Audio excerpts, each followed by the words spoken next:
female Rotarian who was much younger than I and who brought her 17-month-old son to the meeting.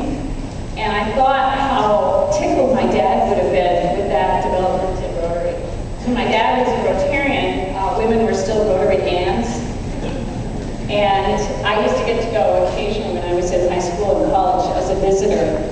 And I think he would have been so delighted to see so many women Rotarians and seeing younger ones coming back into the fold. That's what I'm here to talk to you about today. It's about some of these generation gaps and what are ways all of you as leaders can help the leaders you support to bridge the generation gaps in Rotary.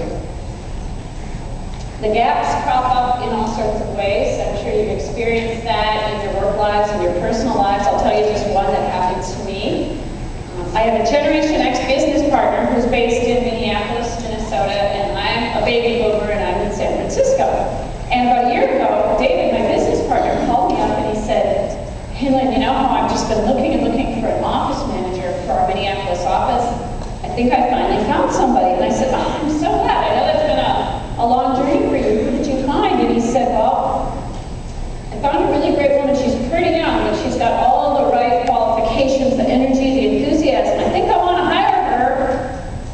I could hear there was a bud coming along, and I said, "Yeah." And he said, "Well, I just want to let you know, before I hire her, the front part of her hair right here is dyed bright blue." I talked about it, not a big deal for our little business, and he decided to make her the offer. So later that day, my mom called. And my mom lives in St. Paul, Minnesota, and she sounds like she lives in St. Paul, Minnesota. So when she called, she says, "Oh, hi there, how are you doing?" I said, "Oh, I was just calling to see how you're coming along finding that office manager for Minneapolis. Are you making any progress then?" And I said, "Actually, Mom, I think we just found somebody today, but I gotta tell you, she's got a little bit of blue hair."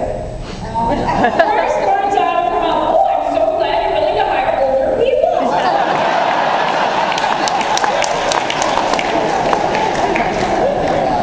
And it just cracked me up because I thought that's the crux of the matter, whether it's language we use, whether it's how we look, whether it's values, whether it's values like loyalty, integrity, a willingness to stick around, a willingness to serve. We have a lot to sort out with the generations. And I'm going to talk to you about some of the gaps, but more importantly, I want to talk to you about ways that, particularly in nonprofits, we can be bridging those gaps between the generations. Because when you interview the generations individually, you don't always hear as much about the differences. What you hear about is what's similar.